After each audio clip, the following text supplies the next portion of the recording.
आइए, हमारे दो खास मेहमान हमारे साथ कार्यक्रम में हो रहे हैं शामिल। एक तो है विकास सेठी साहब और दूसरे हैं राजेश पालिया साहब। दोनों का करते हैं स्वागत बिगुल के साथ एसपीएल मिड कैप स्टॉक्स।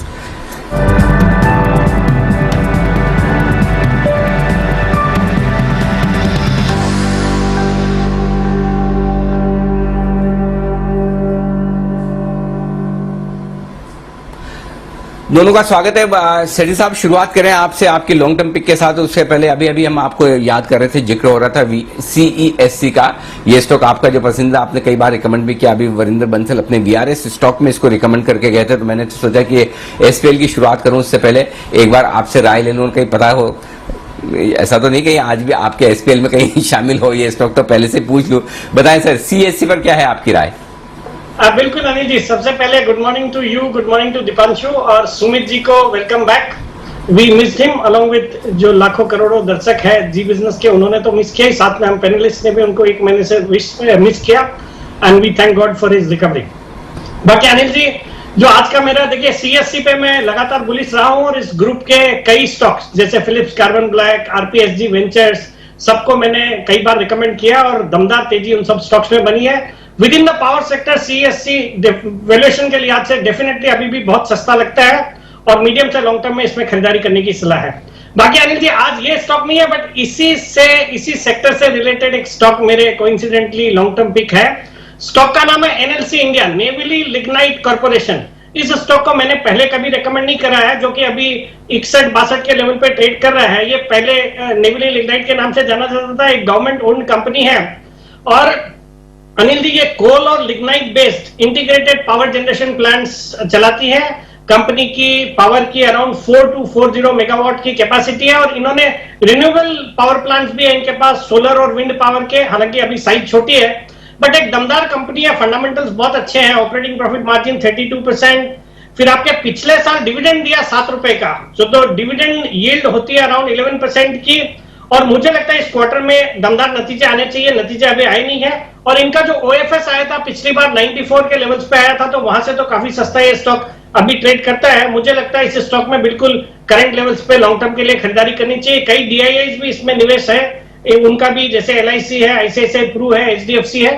तो ओवरऑल बुलिश और मुझे लगता है ये स्टॉक आने वाले 9 से 12 महीने में 90 रुपए तक के लेवल्स दिखा सकता है। 90 रुपए तक के लेवल से आने वाले 9 से 12 महीने में देखने को मिलेंगे। NLC नेवली लिग्नाइट कॉर्पोरेशन, ये है वो बेहतरीन स्टॉक जहां पर खरीदारी करने की राय। फिलहाल बाजार थोड़े हल्के होते दिख रहे हैं, निचले स्तरों पर आते हुए दिख रहे हैं। हाई पॉइंट से थोड़े ठंडे हुए। 15,250 का हाई बनाने के बाद निफ्टी अब आपके लिए आता हुआ दिख रहा है 15,150। ऊपरी स्तरों से 100 पॉइंट नीचे आया निफ्टी और बैंक निफ्टी 35,087 का हाई बनाने के बाद 34,600 के आसपास, यानी कि लगभग 500-600 पॉइंट बैंक निफ्टी भी नीचे आया था। तो थोड़ी प्रॉफिट बुकिंग अच्छी होती हुई नजर आ रही है। आगे बढ़े उससे पहले एक बार कमोडिटी मार्केट के अपडेट देख लिए जाए। दीप, जब तक इक्विटी मार्केट थोड़ा सेटल होते हैं, बताएं कमोडिटी मार्केट में क्या है एक्शन? अनिल जी, नजर रखिए जिस तरह से कच्चे तेल में एक्शन बनते हुए दिख रहा है। हमने देखा कि ओवर द वीकेंड थोड़ी परेशानी आती हुई दिख रही थी। पिछला हफ्ता कच्चे तेल के लिए अच्छा नहीं रहा था। फ्राइडे को भी हमने वीकनेस देखी, पर उसके बाद आज आप रिकवरी के भी आसार आते हुए देख रहे हैं। तो थोड़ी सी खरीदारी के साथ 46.75 के करीब आपको क्रूड ऑयल पर ट्रेड दिख रहा है। पर नेचुरल गैस पर दबाव बना हुआ है। फिलहाल 2% की गिरावट के साथ आप नेचुरल गैस को ट्रेड करते हुए देख रहे हैं। जहां तक प्रेशियस मेटल्स का सवाल है, गोल्ड से शुरुआत करते हैं। कोई परेशानी नहीं है, खरीदारी बरकरार है। यहां पर 48,500 के ऊपर सोना ट्रेड करते हुए दिख रहा है। फ्राइडे को भी हल्की सी हमने खरीदारी आते हुए देखी थी, 4.5 महीने की ऊंचाई पर है। वहीं चांदी की भी बात करें तो आधे % से ज्यादा की तेजी आपको बनती हुई दिख रही है। 71,500 पर आपको चांदी के भी दाम दिखेंगे। बेस मेटल्स, जिस तरह से चीन से भी खबरें आ रही हैं, एल्यूमिनियम, आयरन और कॉपर में गिरावट आई है, आप उसका इंपैक्ट यहां पर देख रहे हैं। काफी ज्यादा कमजोरी है। एल्यूमिनियम सबसे ज्यादा गिरा हुआ है, 2% की गिरावट यहां पर दिख रही है आपको। जिंक में 1.5% की गिरावट है। लेड, कॉपर और निकल, यहां पर भी आपको कमजोरी का, निकल अब रिकवर होते हुए दिख रहा है, माफ कीजिएगा, बट लेड और कॉपर यहां पर आपको 1% तक की कमजोरी दिख रही है। तो निकल छोड़ बाकी बेस मेटल्स में काफी ज्यादा कमजोरी है। गोल्ड सिल्वर में खरीदारी है और कच्चा तेल भी पिछले हफ्ते की गिरावट के बाद अब थोड़ा सा रिबाउंड करते हुए दिख रहा है। आइए फिर आपको आज की स्ट्रैटेजीज बता दें। ट्रेड बुल सिक्योरिटीज की तरफ से राय है। सबसे पहले तो सिल्वर जुलाई कॉन्ट्रैक्ट ये आपको खरीदना है 71,350 के लेवल्स पर, टारगेट होगा 71,900 का और स्टॉप लॉस रखना है 7,800 का। निकल मे कॉन्ट्रैक्ट खरीदिए 1221 के लेवल्स पर, टारगेट 1230, स्टॉप लॉस 1214 का रहेगा। नेचुरल गैस 210 के लेवल्स पर करेंगे, 210 के लेवल पर बेचें, बिकवाली करनी है, टारगेट 205 और स्टॉप लॉस 214। और एनसीडेक्स पर सोयाबीन जून कॉन्ट्रैक्ट ये भी बेचना है 6865 के लेवल्स पर, टारगेट 6790, स्टॉप लॉस 6900। यानी कि सिल्वर और निकल ये आपको खरीदना है, पर उसके सामने नेचुरल गैस और एनसीडेक्स पर सोयाबीन ये आपको बेचना है। सरकार का प्लान, कम होंगे दाम, ये हम सवाल पूछने वाले हैं सर, और थोड़ा एग्री कमोडिटीज पर आज हम फोकस ज्यादा करना चाह रहे हैं। सरकार अब खाने के तेल की महंगाई को लेकर एक्शन में दिख रही है। आज फूड सेक्रेटरी की बढ़ती खाने के तेल की कीमतों को लेकर सभी स्टेक होल्डर्स के साथ दोपहर 3 बजे एक महत्वपूर्ण बैठक है। सरकार के क्या है प्लान्स और आगे क्या हो सकते हैं दाम, इस पर थोड़ी डिटेल में चर्चा करेंगे सर 11:26 पर। तो आज थोड़ा एग्रो कमोडिटीज पर फोकस बढ़ा रहे हैं सर। उस बड़ी मीटिंग से पहले सरकार का प्लान, कम होंगे दाम, 11:26 पर। ओके, तो ये है आपके लिए खाने के तेल पर जो भरपूर एक्शन है, उसी पर 11:30 बजे रहेगा फोकस भी। आइए बढ़ते आगे और एसपीएल मिड कैप स्टॉक्स में कुछ बेहतरीन पिक्स लेने का वक्त है। सेठी साहब ने अपनी लॉन्ग टर्म पिक के तौर पर एनएलसी को चुना है, नेवल लिग्नाइट कॉर्पोरेशन को। आइए पालिया साहब भी हमारे साथ है। गुड मॉर्निंग राजेश जी, बताएं सर आपका लॉन्ग टर्म पिक आज के लिए। Good morning Anil ji, good morning Deepanshu जी, गुड मॉर्निंग एवरीवन। सो Anil ji, long term pick जो है वो है कजारिया सिरामिक। ये स्टॉक का अगर हम सेटअप देखें, लॉन्ग टर्म चार्ट देखें तो स्टॉक एक बुलिश टेरिटरी में ट्रेड कर रहा है। Short to medium term setup के हिसाब से देखें तो स्टॉक सारे इंपॉर्टेंट मूविंग एवरेजेस के ऊपर ट्रेड कर रहा है। एक जो पिछले दिनों में एक करेक्टिव एक्शन थी, उसमें अगर हम देखें तो एक मल्टीपल सपोर्ट जोन था स्टॉक का, जो कि 850-860 की रेंज में था। वहां पे स्टॉक ने एक बेस बनाया और वीकली चार्ट पे अगर हम देखें तो एक डाउन स्लोपिंग ट्रेंड लाइन का ब्रेकआउट देके स्टॉक अब ट्रेड कर रहा है। तो जिस तरीके का स्टॉक पे अब सेटअप बना है, हमें लगता है ये स्टॉक को अब यहाँ से बाय करना चाहिए, क्योंकि जो एक करेक्शन था कहीं ना कहीं ओवर होते हुए दिख रहा है। हमें लगता है 1050 तक के टारगेट इसमें लॉन्ग टर्म में आते हुए दिखेंगे। 937 के आसपास ट्रेड कर रहा है, 937, 920 ये एक बाइंग रेंज हम सजेस्ट करेंगे इसको बाय करने के लिए। 890 के आसपास का स्टॉप लॉस रखें और 1050 के target Kajaria ceramic long term के हिसाब से हमें लगता है आते हुए दिखना चाहिए। ओके, तो कजारिया सिरेमिक्स यहां पर खरीदारी की राय है पालविया साहब की तरफ से। नजर रखें इस काउंटर पर। आइए 10 की कमाई के कुछ आइडियाज भी ले लें। जैन साहब की तरफ चलते हैं। जैन साहब बताएं क्या चुना है अपने 10 की कमाई के लिए। मैं ऑटो इंसुलेटर्स की जब बात कर रहा था और आपने जब सवाल पूछा था, तो मैंने उस टाइम पे जिक्र किया था टायर्ड स्टॉक्स मुझे बेहतरीन लगते हैं। मतलब जिन लेवल्स पे टायर्ड स्टॉक्स है, भले वो फंडामेंटली बोल लीजिए, टेक्निकली बोल लीजिए, या फिर क्वार्टरली रिजल्ट्स, जबरदस्त रिजल्ट्स आ रहे हैं। और उनमें से एक कंपनी है सीएट लिमिटेड। आज शायद सारे लोग यहीं पे गोयनका ग्रुप की कंपनी दे रहे हैं, वरिंदर जी ने भी वही स्टॉक दिया था, बट ये दूसरे ग्रुप का, ये हर्ष गोयनका जी की ग्रुप की कंपनी है। और देखिए मार्केट कैप वाइज ये कंपनी 3rd बिगेस्ट प्लेयर है इस सेगमेंट की, एमआरएफ और अपोलो के बाद। और मैंने कंपैरिजन किया तो सेल्स में जितना मार्केट कैप में फर्क है, उसके हिसाब से market cap to sales ratio देखते तो बहुत अट्रैक्टिव है यहाँ पे। फिर दूसरी बात आप देखिए, पी मल्टीपल्स बहुत सस्ते, 11 के पी मल्टीपल पे ये स्टॉक काम कर रहा है, जो कि मुझे माउथ वाटरिंग लगता है। और return on capital employed highest है पूरे सेगमेंट में, 14.5, बाकी सब 11-12 ऐसे। तो आरओसी 14.5 की आरओसी को जनरली मैं तो 15-20 के ऊपर देखता हूं, बट टायर्ड सेगमेंट ऐसा ही है। डेट्स को इन्होंने रिड्यूस किया है, एफआईआईज ने स्टेक बढ़ाई है, और उसके बाद इतना सस्ता प्लेयर। और मैंने इस सेगमेंट में से गुडियर, टीवीएस, श्री चक्र, ये स्टॉक्स तो मैंने जैन साहब के जेम्स में दिया ही है। और ये स्टॉक मैं आज इसलिए ला रहा हूं कि मुझे अच्छा करेक्शन के बाद बहुत अच्छे लेवल्स पे ये स्टॉक अवेलेबल है। So I am very bullish on the stock. मुझे लगता है कि ये स्टॉक आराम से आने वाले दिनों में कम से कम मतलब ये मुझे लगता है 1500 रुपए के टारगेट्स के लिए स्टॉक को बिल्कुल लेना चाहिए। कम से कम 1 साल की अवधि इसमें दें। 1500 रुपए तक के टारगेट के लिए C8 में करनी है आपको खरीदारी। ये है जैन साहब की तरफ से राय आपके लिए। बहुत ही बढ़िया जैन साहब, ये है आपके लिए C8 पर राय। आइए एसपीएल मिड कैप स्टॉक्स में पोजिशनल स्टॉक्स का वक्त है। और सेठी साहब बताइए आपका पोजिशनल स्टॉक आज के लिए।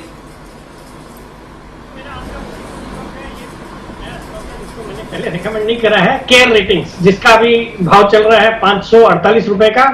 ये एक दिग्गज क्रेडिट रेटिंग एजेंसी है जो कि भारत में 1993 से काम कर रही है, 27-28 साल हो गए हैं। बाकी इस कंपनी का इंटरनेशनल प्रेजेंस भी बहुत है। ग्लोबली एक ARC रेटिंग्स जो कि इंटरनेशनल क्रेडिट रेटिंग एजेंसी है, उसके साथ पार्टनरशिप है। फिर इनकी सब्सिडरीज है मॉरिशस में, नेपाल में, फिर जापान की credit rating agency, Japan credit rating agency JCR के साथ स्ट्रेटेजिक अलायंस है। फिर रशिया की भी क्रेडिट रेटिंग एजेंसी के साथ इनका MOU है।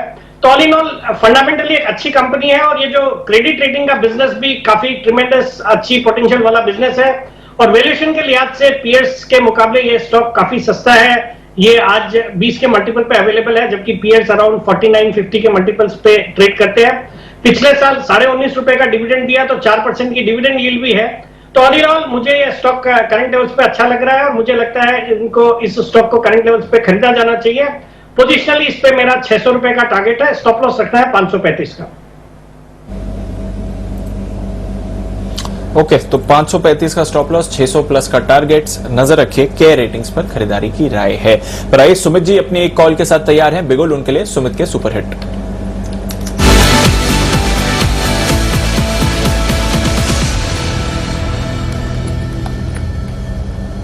बताएं सुमित जी। दीपांशु, बाय का स्टॉक है, स्टॉक का नाम है L&T, जिसका भाव चल रहा है 1438-1440। L&T मेरे को लग रहा है कि बहुत दिनों से कंसोलिडेट कर रहा है और अब स्टॉक के अंदर यहां से एक अच्छा अपसाइड मूव मिलने को तैयार है। इस हफ्ते के लिए L&T में खरीदारी करें। स्टॉक अप्रैल के हाई अभी ब्रेक कर रहा है, तो मेरे को ऐसा लग रहा है कि इस हफ्ते में L&T के अंदर एक अच्छा खासा अपसाइड मूव देखने को मिलना चाहिए। 1480 का पहला टारगेट होगा, 1520 का दूसरा टारगेट होगा। 1401 के स्टॉप लॉस से L&T में यहाँ पे CMP पे खरीदारी करें। 1480 से 1520 के टारगेट के लिए इस हफ्ते में ये मूव देखने को मिलना चाहिए। ऑप्शंस के जरिए भी ट्रेड लिया जा सकता है, जिसके अंदर 1440 वाला कॉल अभी CMP 19 रुपए ट्रेड कर रहा है, इसको लेने का सलाह रहेगा। 9 रुपए का नीचे में स्टॉप लॉस लगाएं, ऊपर में 28 रुपया और 35 रुपया ये टारगेट 1440 के कॉल के अंदर देखने को मिल सकते हैं और स्पॉट के हिसाब से 1480 और 1520 के लेवल देखने को मिलने चाहिए। आफ्टर ए कंसोलिडेशन ये मूव देखने को मिल रहा है, तो ये जल्दी ये अपसाइड टारगेट देखने को मिल सकता है। खरीदारी करके चलने का सलाह रहेगा।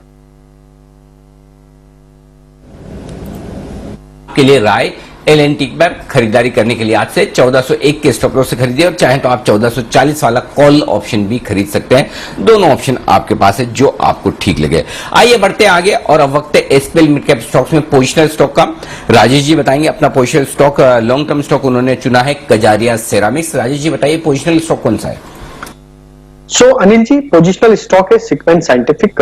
ये स्टॉक में अगर हम सेटअप देखें तो स्टॉक वीकली सेटअप के हिसाब से एक अपवर्ड स्लोपिंग चैनल में मूव हो रहा है और जिस तरीके से लोअर ट्रेंड लाइन सपोर्ट लेके स्टॉक ने वापस बाउंस दिया है, हमें लगता है कि ये स्टॉक को यहाँ से शॉर्ट टर्म के पोजिशनल बेसिस पे बाय करना चाहिए। 320 तक के टारगेट हमें लगता है इसमें आते हुए दिखना चाहिए, क्योंकि अगर इसका ओवरऑल सेटअप देखें तो स्टॉक एक बुलिश टेरिटरी में ट्रेड कर रहा है। सारे इंपॉर्टेंट मूविंग एवरेज के ऊपर स्टॉक कंटिन्यूसली बेसिस पे सस्टेन किया हुआ है, तो इसे बाय करेंगे 320 के टारगेट के लिए। 258 के आसपास का स्टॉप लॉस सजेस्ट करेंगे, तो सीक्वेंस साइंटिफिक बाय करना है पोजिशनल कैटेगरी में। ओके, तो सीक्वेंट साइंटिफिक ये है एक काउंटर। अगेन सेठी साहब को भी स्टॉक पसंद आया है, बंसल जी ने भी राय दी है यहाँ पर खरीदारी के लिए। नजर रखिए, इस पर आपको तेजी बनती हुई दिख सकती है। आइए जय से जानते हैं उनकी 10 की कमाई की पिक। जय बताएं कौन सा स्टॉक चुना है आज? जी दीपांशु 10 की कमाई में मैंने जो स्टॉक चूज किया है आज वो है मिंडा इंडस्ट्रीज, जो करीब अभी 574-75 की रेंज में मिल रहा है। ये खरीदना चाहिए, बहुत ही बढ़िया ब्रेकआउट यहाँ पे आते हुए देखने मिल रहा है दीप। एंड यहाँ पे स्टॉप लॉस होएगा 540 का। सो अगर आप देखें तो करीब 35 पॉइंट का एक स्टॉप लॉस रहेगा, बट ऊपर में जो टारगेट्स इसके दीपांशु बनकर आ रहे हैं वो काफी अग्रेसिव टारगेट्स बनकर आ रहे हैं, बिकॉज जो हिसाब से एक डाउनवर्ड अपवर्ड स्लोपिंग चैनल में ये स्टॉक ट्रेड कर रहा है, इसके पोजिशनल टारगेट्स मुझे जो नजर आ रहे हैं दैट कम्स टू अराउंड 680 तक के टारगेट्स हमें देखने मिल सकते हैं। तो आप देखिए 105 पॉइंट ऊपर और 35 पॉइंट नीचे दीपांशु 1:3 का एक रिस्क रिवॉर्ड यहाँ पे एग्जैक्ट बन रहा है मिंडा इंडस्ट्री में, जो हिसाब से एक फॉलिंग चैनल में से ब्रेकआउट दिया ये स्टॉक ने और एक क्लियर बाय क्रॉस ओवर इसका देखने मिल रहा है। उसके डेली चार्ट्स पर वॉल्यूम्स के साथ ब्रेकआउट आया, तो प्राइस वॉल्यूम मोमेंटम ब्रेकआउट है ये, और मुझे ऐसा लग रहा है कि अपर एंड ऑफ द रेंज तक तो जाएगा, एक नया हाई फिर से ये स्टॉक लगाएगा। बढ़िया रिटर्न्स इसने पास्ट में दिए और अभी भी ये stock medium to long term में एक अच्छे अप ट्रेंड में है। तो 680 ये टारगेट रहेगा मिंडा इंडस्ट्री का, 540 स्टॉप लॉस रहेगा एंड 574-75 की रेंज में हमने खरीदी करने की सलाह दी है। तो यह है मिंडा इंडस्ट्रीज में 10 की कमाई में इन्वेस्टमेंट के लिहाज से खरीदारी करने की राय जय की तरफ से आती हुई 680। ये है बड़े टारगेट्स जिसके लिए करनी है आपको खरीदारी। आइए बढ़ते आगे और अब वक्त है आपके लिए शॉर्ट टर्म पिक्स का। तो सिटी साहब बताइए आपकी शॉर्ट टर्म पिक एनएलसी और केयर, ये दो स्टॉक तो हो गए आपके लॉन्ग टर्म और पोजीशन के हिसाब से। शॉर्ट टर्म के हिसाब से कौन सा स्टॉक है? हाँ बिल्कुल अनिल जी, आज का जो मेरा शॉर्ट टर्म पिक है, स्टॉक का नाम है आईजी पेट्रोकेमिकल्स, जो कि आईजीपीएल के नाम से ट्रेड होता है एनएससी में। स्टॉक का अभी करंटली प्राइस चल रहा है 566-67 का। एक globally one of the manufacturers of phthalic anhydride, और ये जो प्रोडक्ट है इनका थैलिक एनहाइड्राइड पिछले 8 महीने से कंटिन्यूअसली एक अप ट्रेंड में है। प्राइजेस बढ़े हैं, कंपनी के मार्जिन भी बढ़े हैं और वो इनके परफॉर्मेंस में देखने को भी मिला है। आप दिसंबर क्वार्टर के नतीजे देखेंगे तो 63 करोड़ का प्रॉफिट रिपोर्ट किया, जो कि पिछले साल के दिसंबर क्वार्टर में तो सिर्फ 4 करोड़ का था। बाकी अगर सितंबर क्वार्टर से भी कंपैरिजन करें तो काफी दमदार था। सितंबर क्वार्टर में 23 करोड़ के सामने दिसंबर में 63 करोड़। और अगर आप ये 9 महीने का प्रॉफिट देखेंगे तो टोटल प्रॉफिट 9 महीने का 62 करोड़ था, जो कि FY20 में पूरे साल भर में 20 करोड़ का पैट था कंपनी का। तो सब लिहाज से कंपनी दमदार परफॉर्मेंस दे रही है। बाकी इन्होंने दिसंबर में कैपेसिटी अपनी बढ़ाई है, तो उसका जो इम्पैक्ट है या पॉजिटिव उसका जो परफॉर्मेंस है वो इस क्वार्टर के नतीजों में देखने को मिलेगा। और आज इस कंपनी के नतीजे आने वाले हैं, मुझे लगता है नतीजे बिल्कुल दमदार होने चाहिए। जिस तरह के ये थैलिक एनहाइड्राइड के प्राइसेस बढ़े और डिमांड भी जबरदस्त है, और वैसे बाकी फंडामेंटल्स अच्छे हैं। आप वैल्यूएशन के से देखेंगे तो प्राइस अर्निंग्स मल्टीपल सिर्फ 9 का है। ऑपरेटिंग प्रॉफिट मार्जिन दिसंबर क्वार्टर में 30% के थे और डेट इक्विटी रेशियो 0.3 का है। तो मुझे लगता है शॉर्ट टर्म में ये स्टॉक कमाल कर सकता है। मेरा इसमें शॉर्ट टर्म में 590 का टारगेट है, स्टॉप लॉस रखना है 555 का। ओके, तो 555 का टारगेट, स्टॉप लॉस 590 का टारगेट। आईजी पेट्रो यहां पर आपको करनी है खरीदारी। आइए एक बिगुल वागले साहब के लिए, वागले का वंडर।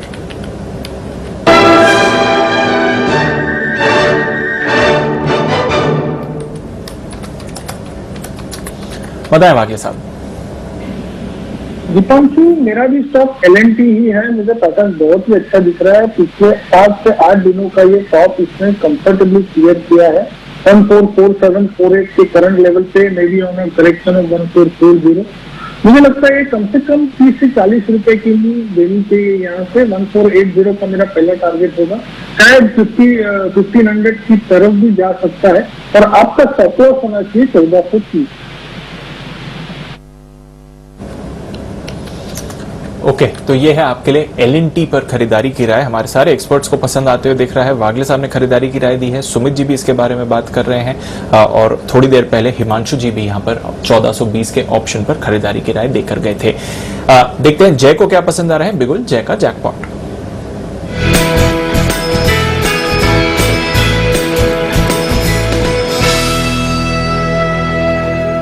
बताएं जय।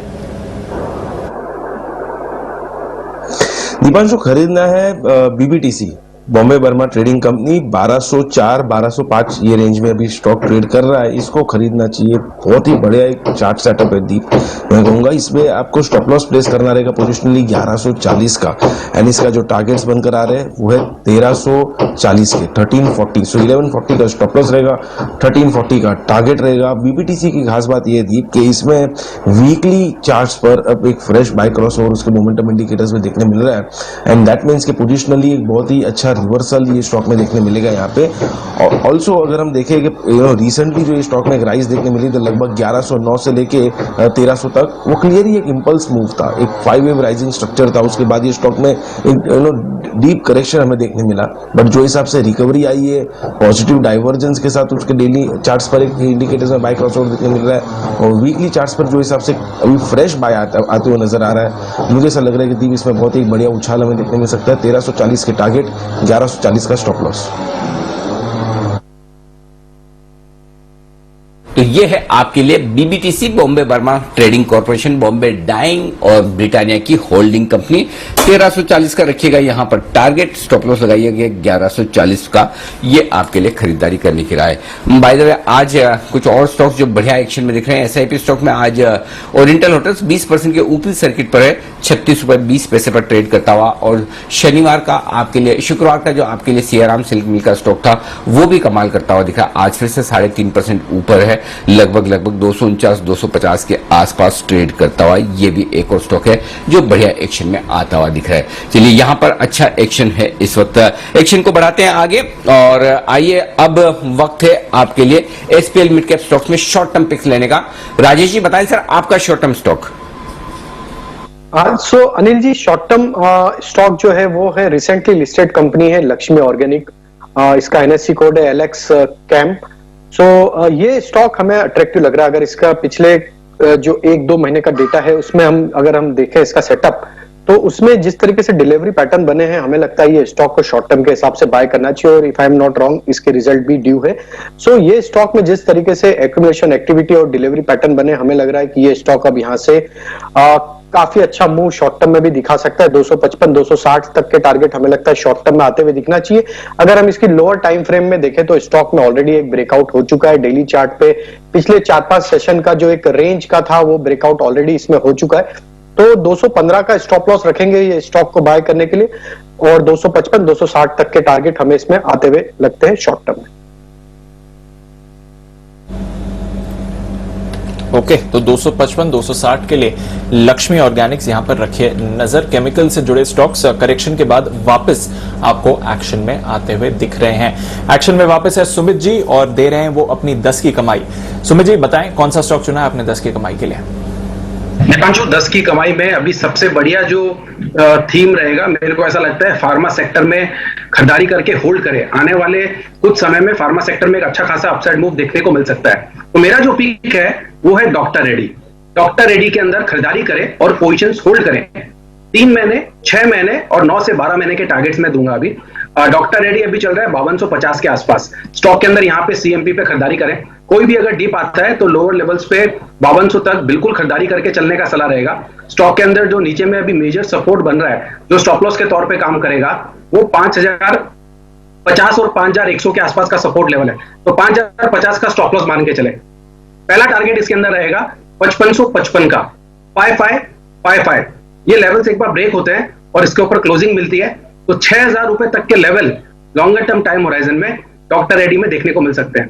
कोई भी डिप आता है खरीदारी करें, एग्जिस्टिंग पोजीशंस होल्ड रख के चले। ऊपर में 5555 और 6000 के level short to medium term और लॉन्ग टर्म में देखने को मिलेंगे। 5050 का नीचे में स्टॉप लॉस लगाए। तो आसानी से याद रखने वाले targets doctor Reddy's 5555 all fives और फिर 6000। ये 2 टारगेट्स के लिए आपको करनी है खरीदारी। फार्मा स्टॉक्स में आ रहा है मोमेंटम। कोविड से, वैक्सीन से जुड़ी खबरों के पॉजिटिव इंपैक्ट देख सकता है और साथ ही दवाइयों का भी। तो डॉक्टर रेड्डीज ये है सुमित जी की 10 की कमाई। पर पालविया साहब दे रहे हैं अपनी एक BTST कॉल, तो बिल्कुल पालविया साहब के लिए।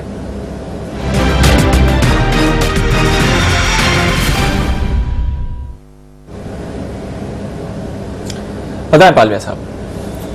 सो दीपांशु जी, रियल एस्टेट स्टॉक्स में अच्छा मूव देखने को मिल रहा है और उसमें हमें DLF काफी अट्रैक्टिव लग रहा है। अगर स्टॉक में देखें तो एक करेक्शन पूरा होते हुए दिख रहा है। स्टॉक ने एक बेस बनाया है और लास्ट सेशन में भी बाइंग इंटरेस्ट था और आज भी ओपनिंग के बाद से स्टॉक में एक बाइंग इंटरेस्ट बना हुआ है।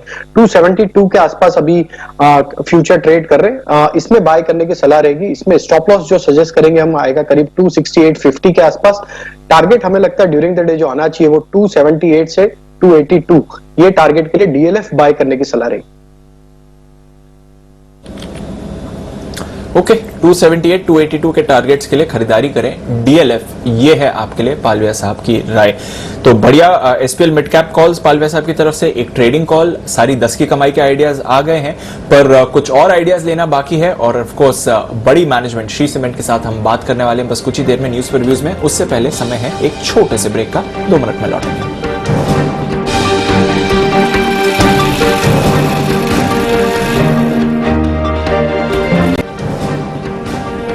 स्वागत है आपका। ब्रेक के बाद उतार चढ़ाव वाला बाजार पर 15,200 के ऊपर निफ्टी होल्ड कर रहा है। 34,850 के ऊपर के करीब आपको बैंक निफ्टी इस समय ट्रेड करते हुए दिखेगा।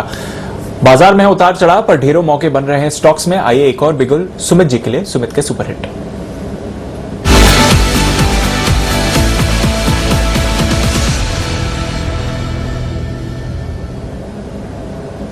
बताएं सुमित जी। दीपांशु भाई का स्टॉक है, ये वाली बैंकिंग स्टॉक है। ट्रेडिंग कॉल है ये, 2 से 5 दिन के लिए ट्रेड करना है स्टॉप लॉस के साथ। स्टॉक का अभी भाव चल रहा है 59 रुपीज 80 पैसा 60 रुपया। स्टॉक का नाम है करूर वैश्या बैंक लिमिटेड, जिसका सिंबल है करूर वैश्या। स्टॉक के अंदर ब्रेकआउट है। स्टॉक यहां से मेरे को लग रहा है एक अच्छा अपसाइड मूव दिखाने को तैयार है। 65 रुपए का पहला टारगेट, 70 रुपए का दूसरा टारगेट। स्टॉप लॉस स्टॉक के अंदर नीचे में छोटा सा बैठ रहा है जो कि 57 रुपए का है। 57 रुपीज के स्ट्रिक्ट स्टॉप लॉस से करूर वैश्या बैंक के अंदर खरीदारी करें। 2 से 4 दिनों का टारगेट होगा 65 रुपए से लेकर 70 रुपए का। स्टॉक के अंदर आज ब्रेकआउट है। रिसेंट के स्विंग हाई ब्रेक कर रहे हैं, higher high higher low formation में ट्रेड कर रहा है। डेली चार्ट और वीकली चार्ट दोनों अच्छे लग रहे हैं। आज वॉल्यूम्स के साथ मूव देखने को मिल रहा है। तो ये स्टॉक यहां से ऊपर में मिनिमम 65 रुपया और फिर 70 रुपए तक का मूव जल्दी ही दिखाना चाहिए। 57 के स्टॉप लॉस से खरीदारी करके चलने का सलाह रहेगा करूर वैश्या बैंक के अंदर। ओके, तो 57 के स्टॉप लॉस के साथ खरीदारी करके चलें। 65 और 70 के आपके लिए टारगेट्स हैं। करूर वैश्या बैंक ये है यहां पर स्टॉक एक्शन में। श्री सीमेंट के मैनेजमेंट के साथ बातचीत करने के लिए हम हैं तैयार, पर उससे पहले सेक्टर की एक और दिग्गज कंपनी के नतीजों का है इंतजार, ग्रासिम। आइए एक बार मानसी से जानते हैं किस तरह के रहेंगे ग्रासिम के नतीजे। मानसी, गुड मॉर्निंग, बताएं। बिल्कुल, गुड मॉर्निंग दीपांशु। देखिए, नतीजे अच्छे आते हुए दिखेंगे। खास तौर से इनके जो 2 इंपॉर्टेंट सेगमेंट्स है, केमिकल बिजनेस सेगमेंट और वीएसएफ सेगमेंट, दोनों का प्रदर्शन अच्छा रहेगा। हालांकि केमिकल बिजनेस के वॉल्यूम में 12% की बढ़त का अनुमान सालाना आधार पर हम लगाकर चल रहे हैं। इसके मुकाबले वीएसएफ सेगमेंट जो है उसके वॉल्यूम्स फ्लैट रहने की उम्मीद है। रॉ मटेरियल कॉस्ट कम होने से कामकाजी मुनाफा सुधरता हुआ दिखेगा। करीब 111% की बढ़त हम एबिटा यानी कि कामकाजी मुनाफे के फ्रंट पर देख रहे हैं। कंस्ट्रक्शन की गति में रफ्तार जो देखने को मिली उससे मांग सुधरी है और इसका असर हम नतीजों पर देखेंगे। करीब 2.8% बिक्री में बढ़त देखने को मिलेगी। वहीं वॉल्यूम ग्रोथ और बढ़ती मांग के चलते नतीजों को काफी हद तक सहारा मिलेगा। मार्जिन 9.1% से 18.7% तक जाने की उम्मीद है। वहीं मुनाफा जो है 28% तक बढ़ सकता है। तो ऑल इन ऑल ग्रासिम के नतीजे अच्छे आते हुए दिखेंगे। बिल्कुल, तो ओवरऑल ग्रासिम के नतीजे अच्छे रहने वाले हैं, ये आपके लिए संकेत आ रहे हैं। बंसल जी, ग्रासिम पर कोई राय? 1% नीचे है फिलहाल नतीजों से पहले 1350 पर, आपको कैसा लगता है सर?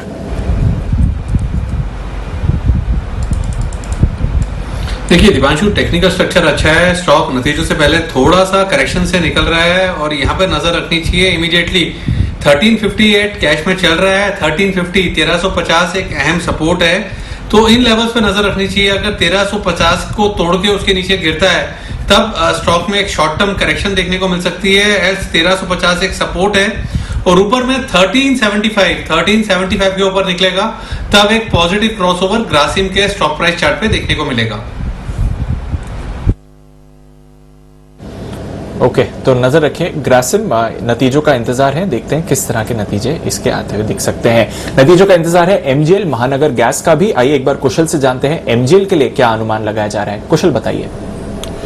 नंबर से क्वार्टर बेसिस पर बहुत ज्यादा उम्मीद हमें नहीं करनी चाहिए, क्योंकि जिस तरह से इनके सेल्स वॉल्यूम बढ़े हैं बहुत ज्यादा नहीं बढ़े हैं। 2.8 MMSCMD से बढ़कर 3 का आंकड़ा जो है कंपनी ने छुआ है। हम एक्सपेक्टेड है हमारी, और साथ ही मुंबई और पुणे से बेहतर वॉल्यूम से थोड़ा सा सहारा इनको मिलता हुआ नजर आएगा, जिस वजह से कंपनी की आय में करीब 10% की बढ़त के साथ जो है 730 करोड़ की आय कंपनी दर्ज कर सकती है। साथ ही कंपनी की मार्जिन्स यहां पर मेन गिरावट हम एक्सपेक्ट करके चल रहे हैं, क्योंकि एलएनजी की जो कीमतें बढ़ी हैं उससे मार्जिन्स कंपनी की 47.5% से घटकर 44.5% रह सकती है। कंपनी का मुनाफा देखें तो वहां पर भी बहुत ज्यादा बदलाव नहीं है, करीब 3.5% के ही गेन्स हम एक्सपेक्ट करके चल रहे हैं और 225 करोड़ ये आंकड़ा है जो कंपनी दर्ज करती हुई दिख सकती है। तो ओवरऑल नंबर्स जो है कुछ भी फायरवर्क्स नहीं होंगे और मार्जिन्स पर नजर रखना होगा कि हम 44.5% का जो अनुमान कर रहे हैं उससे और ज्यादा नीचे आती है या इसी लेवल्स पर आती है।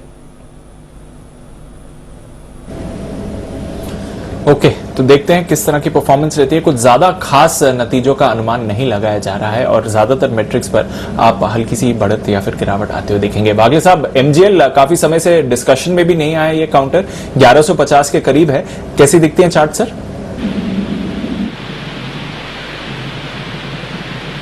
दीपांशु, रिजल्ट प्ले है तो मैं थोड़ा सा अवॉइड करूंगा, लेकिन मुझे इसमें कोई वीकनेस तो नहीं दिखाई दे रहा है। ऐसा कोई पैटर्न नहीं है जिसमें ऐसा डिस्काउंट हो कि ये ब्रेक होने वाला है। मुझे लगता है 1130, 1160 तो 60-65 ये रेंज में टाइम स्पेंड करेगा, तो कोई क्लियर सिग्नल तो है नहीं। ओके, तो एक रेंज में ही अटका हुआ है, देखते हैं नतीजों से क्या नई जान आती है या नहीं। एमजीएल यहां पर नतीजों का इंतजार है और साथ ही नतीजों का इंतजार है ग्रासिम के, वहां पर भी आप रखिए नजर। पर नजर रखिए एक और जगह पर, हमारे एसआईपी स्टॉक्स जो आपको लगातार हम रेकमेंड कर रहे हैं पिछले 1-1.5 महीने से, जबरदस्त एक्शन में आपको ये काउंटर्स आते हुए दिख रहे हैं। आज बात करी है ओरिएंटल होटल्स की, 20% का आपको सर्किट उस काउंटर पर आते हुए दिख रहा है। अनलॉक की थीम है जो हमने आपके लिए आइडेंटिफाई करी थी, पर उससे पहले भी अनिल जी बात कर रहे थे इस थीम पर नजर रखने के लिए। और एक और थीम जहां पर बात करी है आपके लिए नजर रखने के लिए, टेक्सटाइल स्पेस, वहां पर भी जबरदस्त एक्शन आते हुए दिख रहा है। फ्राइडे को हमने आपको बताया था सियाराम सिल्क के बारे में, जबरदस्त एक्शन में स्टॉक आते हुए दिख रहा है। फ्राइडे को हमने दमदार रैली बनते हुए देखी इस काउंटर में और आज वो रैली कैरी फॉरवर्ड होते हुए दिख रही है।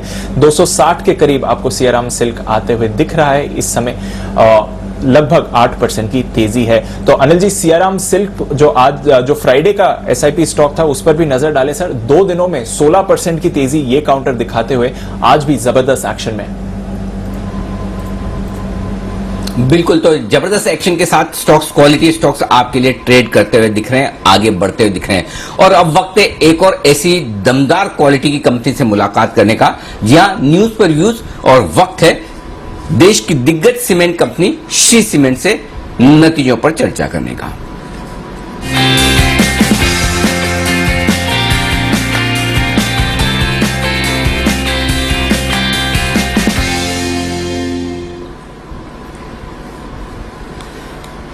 श्री सीमेंट देश की दिग्गज सीमेंट कंपनियों में से एक और जाना पहचाना नाम, देश की टॉप 3 सीमेंट कंपनियों में यह कंपनी होती है शुमार। 1979 से कंपनी की शुरुआत हुई, 1984 में पब्लिक इश्यू आया और फिलहाल लगभग 4.5 करोड़ टन सालाना क्षमता का उत्पादन करती है, सीमेंट का उत्पादन करती है कंपनी। 740 से ज्यादा मेगावाट की बिजली की भी क्षमता है।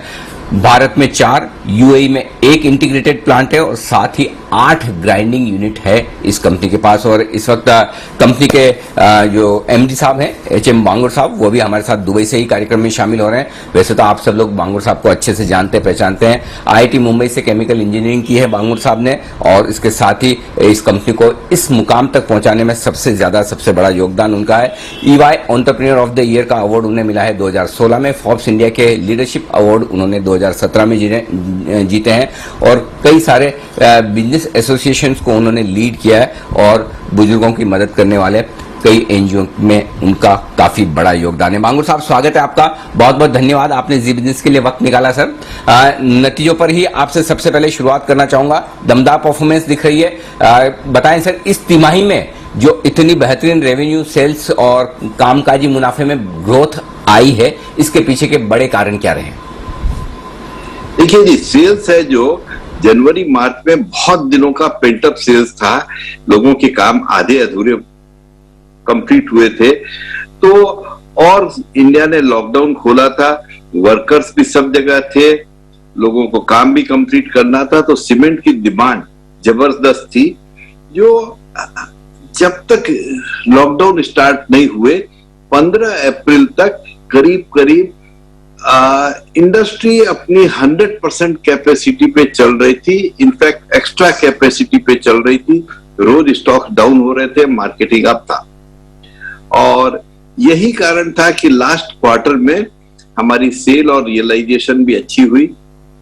खर्चे हमने जो फर्स्ट 3 क्वार्टर में सोचे थे कि हमको नहीं लगेंगे, हम इंक्रीमेंट का नहीं सोचे थे, तो लास्ट क्वार्टर के अंदर में जबरदस्त परफॉर्मेंस के साथ सब स्टाफ को, वर्कर्स को भी इंक्रीमेंट जो नॉर्मल होता है वो सब दिया। तो इस कारण से जो हमने 3 क्वार्टर के अंदर में इंक्रीमेंट नहीं दिया था, उसका सारा असर भी इसी क्वार्टर में आया। तो एक्सपेंसेस हमारे ज्यादा है, प्रॉफिटेबिलिटी कुछ कमती दिख रही है, पर ये सारे वन टाइम एक्सपेंसेस है। जहां तक सवाल है इस क्वार्टर का, इस क्वार्टर के अंदर में डिमांड अभी तो काफी लो हो गई है और ये एक्सपेक्टेशन है कि जल्दी ही ठीक हो जाएगी। आज कोविड इज द सबसे बड़ा फैक्टर जो कि आज गवर्नमेंट एंड पब्लिक दोनों की तरफ से फुल कोऑपरेशन होने के कारण बहुत जल्दी कंट्रोल में आ रहा है। सम ऑफ द स्टेट्स में तो अब बहुत अच्छा काम हो गया। अच्छा सर, ये बताएं कि डिमांड इस वक्त कहां से आ रही है? क्या जो आमतौर पर घर बनाने वालों की डिमांड है वो डिमांड है रेसिडेंशियल, या फिर कमर्शियल इंडस्ट्रियल डिमांड, या फिर सरकार की तरफ से भी सीमेंट की काफी डिमांड है? तो इस साल को लेकर, ये वित्त वर्ष जो है हमारा 2021-22, इसको लेकर डिमांड का क्या आउटलुक है और डिमांड के साथ साथ फिर सीमेंट की कीमतें आप किस तरफ देख रहे हैं सर? देखिए, डिमांड का जहां तक सवाल है, अभी तो डिमांड लो है और डिमांड बहुत बड़ा डिपेंड करेगी कि सरकार को, हमको पूरा का पूरा पैसा सरकार ने हेल्थ इंफ्रास्ट्रक्चर पे लगा देना है या सरकार है जो बाकी इंफ्रास्ट्रक्चर पे भी खर्चा करेगी। बैकलॉग हमारे यहाँ बहुत है, नीड बहुत है सीमेंट की, तो हमारे यहाँ सीमेंट कंजम्पशन डिपेंड करेगा कि मनी अवेलेबिलिटी कैसे रहेगी। इसलिए सीमेंट का डायरेक्ट संबंध है जीडीपी ग्रोथ से। जैसा जैसे हमारे यहाँ जीडीपी ग्रोथ होगा, सीमेंट की demand for next 20 years unlimited है। सारी डिमांड डिपेंड करती है पैसा अवेलेबिलिटी पे। सो ऐसा समझ में आता है जिस तरह से गवर्नमेंट बात करती है और इंडिकेशन मिलते हैं कि गवर्नमेंट इकोनॉमी को बहुत वैल्यू दे रही है, आगे बढ़ाना चाहती है, तो सीमेंट डिमांड भी अच्छी रहनी चाहिए। जहां तक सवाल है इंडस्ट्री का, तो इंडस्ट्री अभी कोई मूड में नहीं है ज्यादा पैसा खर्चा करने के लिए, तो डिमांड आ रही है इंडिविजुअल हाउस बिल्डर से और डिमांड आ रही है सरकार की तरफ से। इंडस्ट्री की थोड़ी डिमांड अभी लो है। अच्छा सर, आपकी कंपनी लगातार थोड़े थोड़े समय में कैपेसिटी बढ़ाती रहती है, कुछ न कुछ कैपेक्स चलता है, एक्सपेंशन प्लान चलता है जिससे कि आगे ग्रोथ आती रहे। इस बार अभी क्या किस तरह के कैपेक्स चल रहे हैं, कब तक पूरा होने वाले हैं? कुछ कैपेसिटी और बढ़ाने के बारे में आप सोच रहे हैं सर? कैपेसिटी बढ़ाने के बारे में सोच भी रहे हैं। हमारा एक जो प्लांट है पूना का, वो करीब करीब 1 साल पहले से कंप्लीट हो जाना चाहिए था, but because of Covid situation कुछ तो ग्राउंड में प्रॉब्लम है और कुछ सरकारी कामकाज भी स्लो हो गए हैं, बिकॉज पूरी कमिटी नहीं बैठ पा रही है, लोग आपस में नहीं मिल पा रहे हैं, डिसीजन नहीं हो पा रहा है, दूसरी प्रायोरिटीज है। तो 99% कंप्लीट है, 10 दिन का काम बाकी है। वो आज जब लॉकडाउन खुले पूना डिस्ट्रिक्ट का, जो कि महाराष्ट्र में सबसे ज्यादा इफेक्टेड था, तो ये काम तो कंप्लीट कभी भी हो सकता है। इसके बाद हमने रायपुर के अंदर में छत्तीसगढ़ में वापस काम चालू किया है और ये काम है जो करीब करीब अगर सब कुछ ठीक रहा, लॉकडाउन और नहीं रहा ज्यादा, तो इसी फाइनेंशियल ईयर में मार्च तक कंप्लीट हो जाएगा। बहुत ही बढ़िया। अच्छा सर, एक चीज और मैं देख रहा था, आपकी बैलेंस शीट पढ़ते पढ़ते नजर जो पड़ी कि अच्छे खासे आपकी करंट एसेट्स हैं, इन्वेस्टमेंट्स भी आपने किए हुए हैं। जहां तक मेरा अंदाजा 3,700 3,800 करोड़ के आपके इन्वेस्टमेंट्स हैं म्यूचुअल फंड वगैरह में। तो क्या कुछ आप किसी खास पर्पज से इन पैसों को इन्वेस्टमेंट में रखे हुए हैं, या फिर इसका दूसरा इस्तेमाल शायद डेट कम करने में भी हो सकता है, लेकिन वो करने के बजाय आपने इन्वेस्टमेंट में रखे हैं, तो कुछ इसके पीछे क्या सोच है सर? देखिए जी, डेट है कंपनी में नहीं है, तो डेट पूरा चुकाने के बाद ही इन्वेस्टमेंट किया है। और जहां तक सवाल है कि ये इन्वेस्टमेंट इनिशियल प्लान नहीं था, जिस स्पीड से हम अपने नए प्लांट लगाना चाह रहे थे लास्ट 1 से 1.5 साल के अंदर में, प्लांट लगाने की स्पीड कम हो गई, खर्चा होने की स्पीड कम हो गई और इसलिए हमारा ये इन्वेस्टमेंट बढ़ गया। अब हम लोग हैं जो इतना दिन कभी देखे नहीं थे, आउटसाइड इन्वेस्टमेंट, एक्विजिशन, इसके ऊपर में भी कंपनी आगे से काम करेगी। और अब ये कब फ्रुक्टिफाई होता है, ये तो जब कोशिश करेंगे तो काम भी होगा। ठीक बात है। अच्छा सर, अब आखिरी सवाल ये कि देखिए कमोडिटी साइकिल तो बड़ा स्ट्रॉन्ग चल रहा है और उसमें सभी कमोडिटीज को फायदा हो रहा है। अब एक तरफ आपके सीमेंट महंगी बिक रही, तो साथ में थोड़ी बहुत शायद रॉ मटेरियल कॉस्ट भी बढ़ रही होगी, इसके बारे में थोड़ा अंदाजा दें। और दूसरा, जो 30% के आसपास आपकी कंपनी के अभी मार्जिन हैं, ये मेंटेन रह पाएंगे, बढ़ेंगे या घटेंगे, इस वित्त वर्ष के लिए क्या अनुमान है सर? सवाल है कमोडिटी प्राइसेस का, तो वर्ल्ड ओवर कमोडिटी प्राइसेस ऐसे भी बहुत बड़े हैं। और दूसरा सबसे बड़ा इफेक्ट है कि शिपिंग का जो भी बाहर से माल आता है, भाड़े काफी बढ़ गए हैं। जहां पे $10 का नॉर्मल खर्चा था, वहां पे $25 तक भी कहीं कहीं पहुंच गए हैं। $20 से ऊपर तो सब जगह पहुंच गए हैं। तो शिपिंग फ्रेट 2 से 2.5 गुना हो गया है। That is one of the big reason. और कॉस्टिंग तो काफी बढ़ रही है। जहां तक सीमेंट प्राइसेस है, ये इतना नहीं बढ़ता है। हमारा हर साल सीमेंट प्राइसेस इन्फ्लेशन से कम 2 से 3% पूरा इंडस्ट्री का बढ़ता है। उतना ही ईयर आफ्टर ईयर बढ़ते हैं। कुछ महीनों में 2 महीने ज्यादा दाम बढ़ गए तो फिर कमती हो गए। अगर हम सीमेंट प्राइसेस को इन्फ्लेशन से जोड़ के देखें और 10 साल का प्लॉट करें, तो पता लगेगा कि सीमेंट प्राइसेस कोई फैक्टर ही नहीं है इंडस्ट्री में, सिवाय वेरी शॉर्ट टर्म के। Otherwise cement prices are highly predictable कि साल भर बाद, 2 साल बाद क्या होना है। और हम लोग सारा प्लानिंग करते हैं कि 3% मार्जिन प्राइस इंक्रीज होगा। कॉस्ट आपको कंट्रोल करना है, यही है। ठीक बात है। बांगुर साहब, बहुत बहुत धन्यवाद आपका, हमारे लिए वक्त निकाला। नतीजों पर आपने विस्तार से जी बिजनेस के दर्शकों से बातचीत की और साथ ही सीमेंट का और इंडस्ट्री के डिमांड का आउटलुक पूरे वित्त वर्ष के लिए हमारे दर्शकों के साथ शेयर किया। शुक्रिया सर आपका। तो ये थे एचएम बांगुर साहब, एमडी श्री सीमेंट, जो बताते हुए अपने नतीजों के बारे में। आइए बढ़ते आगे। बाजार है मजबूत निचले स्तरों से फिर से खरीदारी आती हुई दिख रही है और अपने अहम सपोर्ट लेवल से बाजार रिकवर करते हुए दिखे, जो कि 15,150 के आसपास का निफ्टी पर और बैंक निफ्टी पर 34,500 के आसपास के लेवल से बाजार में अच्छी रिकवरी आती दिखे। देखिए निफ्टी 50 पॉइंट से ज्यादा रिकवर हुआ है, तो बैंक निफ्टी लगभग 300 पॉइंट रिकवर होता हुआ दिख रहा है निचले स्तरों से। लेकिन ये रिकवरी और ये मजबूती दिख रही, वो उसके पीछे सबसे बड़ा एक कारण है कोरोना के घटते हुए मामले और रीओपनिंग थीम।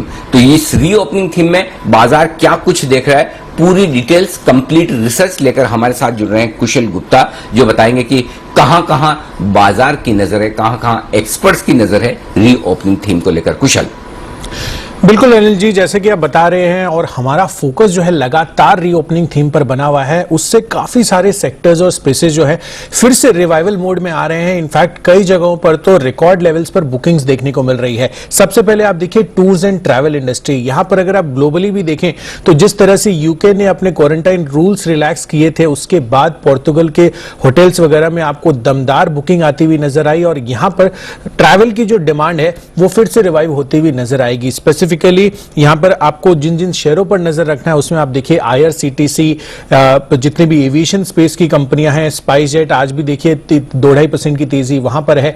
महिंद्रा हॉलीडेज, यहां पर जो क्लब महिंद्रा इनकी फेमस ब्रांड है, वहां पर कहीं ना कहीं फिर से रुझान जो है वापस से बनता हुआ नजर आएगा और कहीं ना कहीं इतने लंबे अंतराल के बाद लोग जो है अब फिर से घूमने फिरने की जो प्रतिक्रिया है, जैसे ही रूल्स रिलैक्स होते हुए दिखेंगे वहां पर ये एक्टिविटीज शुरू हो जाएगी। इसके अलावा टूर्स एंड ट्रैवल्स के अलावा होटल्स और रेस्टोरेंट्स, ये दूसरा बड़ा जो है दबका है। आप देखिए पिछले हफ्ते से ही लगातार फोकस में बना हुआ है और बढ़िया तेजी यहां पर हमें देखने को मिली है। खासकर एक इंपॉर्टेंट और बहुत इंटरेस्टिंग आंकड़ा मेरे सामने आया था जब मैं रिसर्च कर रहा था, और यहां पर अगर आप देखें तो जो ऑक्यूपेंसी है होटल लेवल में वो काफी सिग्निफिकेंटली बढ़ेगी। खासकर अगर आप एज एन एग्जांपल पोर्तुगल देखें तो वहां पर जो एक्सटर्नल जो बुकिंग ऑपरेटर्स हैं, वहां पर उनकी जो बुकिंग्स है वो करीब करीब 500% तक उछलती हुई नजर आई है। तो अपने आप में ये बहुत चौंकाने वाला आंकड़ा है, पर कहीं ना कहीं वो वहां पर जो एक्शन दिख रहा है, अभी जो रीओपनिंग हो रही है वो भारत में भी रेप्लिकेट होता हुआ दिख सकता है जैसे जैसे ये रिलैक्सेशन जो है आती हुई दिखेंगी 1 जून ऑनवर्ड्स, क्योंकि 3 स्टेट्स ने ऑलरेडी ये बता दिया है कि हो सकता है कि वो रीओपनिंग की तरफ जून महीने से बढ़ते हुए नजर आए। इनफैक्ट रिटेल स्पेस भी लगातार फोकस में आएगा, क्योंकि यहां पर भी जो इनकी डिमांड है, खासकर टेक्सटाइल स्पेस की भी अगर आप बात करें, वहां पर भी बढ़ती हुई नजर आएगी। और अप्रैल महीने में जो शॉपिंग स्प्री है वो भी यूके में काफी बढ़ती हुई दिखी है। इनफैक्ट पिछले साल के मुकाबले करीब अगर आप इनफैक्ट पिछले साल माफ कीजिएगा, जो अनुमान था 4.5% का इकोनॉमिस्ट का, रिटेल जो एनालिस्ट है उसके मुकाबले दोगुनी बढ़त जो है हमें अप्रैल महीने में इनके रिटेल आंकड़ों में आती हुई दिखी थी, जिससे एबी फैशन, V2 रिटेल जैसे स्टॉक्स जो है लगातार फोकस में रहेंगे। और अंत में अगर आप मल्टीप्लेक्स और एंटरटेनमेंट्स की बात करें तो यहां पर भी बड़ा फोकस रहेगा, क्योंकि सबसे पहले अगर consumer as a form of entertainment देखेंगे वो कहीं ना कहीं मल्टीप्लेक्स और साथ ही जो अम्यूजमेंट पार्क्स है उससे जुड़े हुए स्टॉक्स पर आपका फोकस रहना चाहिए। मिसाल के तौर पर वंडरला हॉलीडेज, PVR, आइनॉक्स लेजर। तो ये है सारी वो थीम्स जिन पर आपको रखना है फोकस। अब जैसे जैसे कोरोना जाएगा और रीओपनिंग होगी, उसके बाद इन सारे शेयरों पर अनलॉक का इंपैक्ट है। अनलॉक, इसलिए आज हम लगातार इसी शब्द का इस्तेमाल कर रहे हैं। इसी पर बाजार का पूरा फोकस पिछले 7 दिनों में बनते हुए नजर आया है और एक्शन आगे भरपूर बनता हुआ दिख रहा है। भरपूर एक्शन है। हमारे 2 एक्सपर्ट्स की आ रही है बैक टू बैक दमदार कॉल। पहले राजेश जी देंगे अपना BTST कॉल और उसके बाद किरण जी ने फोन अ फ्रेंड किया है, स्पेशल बिगुल उनके लिए। तो पहले राजेश जी से करते हैं शुरुआत BTST।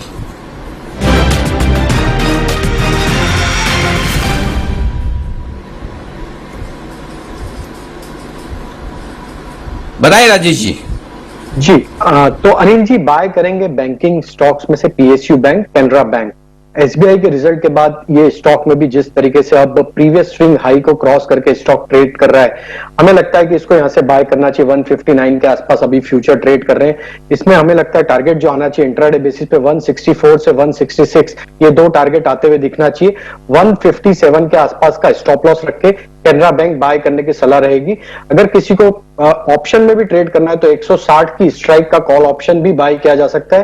₹3.75 के आसपास ट्रेड कर रहा है। इसमें ₹2.75 के आसपास का स्टॉप लॉस रखे, ₹1 का स्टॉप लॉस मतलब इस ऑप्शन का, और उसमें टारगेट अगर इसको एक्सपायरी तक भी होल्ड करते तो मुझे लगता है जिस तरीके से कैनरा बैंक ने ब्रेकआउट दिया है तो इस ऑप्शन के टारगेट ₹6 से ₹8 तक भी आते हुए दिख सकते हैं। तो कैनरा बैंक का 160 की स्ट्राइक का ऑप्शन इंट्राडे अगर ट्रेड बुक करना है तो इसमें ₹5.5 के आसपास अगर ये ऑप्शन आता है तो बुक करें। अगर पोजिशनल रखते तो ₹6 से ₹8 तक के टारगेट मुझे लगता है आते हुए दिख सकते हैं। कैनरा बैंक में खरीदारी करने की राय है आपके लिए राजेश जी की तरफ से, और स्पेशल पिक का बिगुल किरण जी के लिए।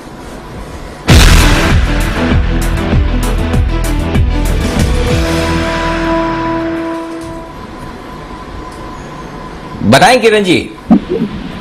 अनिल जी, तालवे जी ने एकदम परफेक्ट स्टॉक पिक किया है। कैन बैंक मेरा भी स्टॉक है। बहुत ही बेहतरीन इन्वर्टेड हेड एंड शोल्डर का ब्रेकआउट देखने को मिल रहा है। वैसे भी बैंक का व्यू मेरा पॉजिटिव है इस एक्सपायरी के लिए। तो मेरा मानना है कि आपको इस एक्सपायरी के लिए 173 से 175 के टारगेट देखने को मिल जाने चाहिए अगले 3 दिनों में। और इस ट्रेड के लिए आपका स्टॉप लॉस 156.50 यानी बहुत नजदीक वाला स्टॉप लॉस है अनिल जी। टारगेट्स बहुत बड़े हैं, तो बड़े टारगेट्स के लिए आपको ट्रेड करने की सलाह है कैन बैंक में। क्या बात है, विचार मिलते हुए राजेश जी के और किरण जी के। और राजेश जी ने अभी BTST के तौर पर पिक दिया। आज तो राजेश जी की मुलाकात तो हमारी हुई थी SPL मिड कैप स्टॉक से, लेकिन बहुत ही बढ़िया पिक आई। तो राजेश जी ने भी और किरण जी ने भी सही वक्त पर दोनों ने आइडेंटिफाई किया और कैनरा बैंक यहां पर खरीदारी करने की राय आपके लिए आती है। बहुत बहुत धन्यवाद किरण जी, ये बेहतरीन पिक देने के लिए। राजेश जी आपका भी धन्यवाद इसके लिए भी और SPL के लिए भी। बाकी हमारे सारे मेहमानों से भी लेंगे विदा। वागले साहब, कुणाल जी, राकेश जी, जय ठक्कर और हमारे सारे जो मेहमान हैं उन सबका, सुमित जी, लंबे समय बाद सुमित जी से भी मुलाकात हुई। आप सब लोगों का बहुत बहुत शुक्रिया आज वक्त निकालने के लिए। क्लोजिंग शो में वापस आपसे होगी सबसे मुलाकात, लेकिन तब तक मुझे और दीप को इजाजत दीजिए और हर रोज की तरह देश के प्रति सम्मान के साथ करेंगे हम शो का समापन। आप सब मिलकर एक साथ अपनी जगह पर खड़े होकर कहेंगे जय हिंद।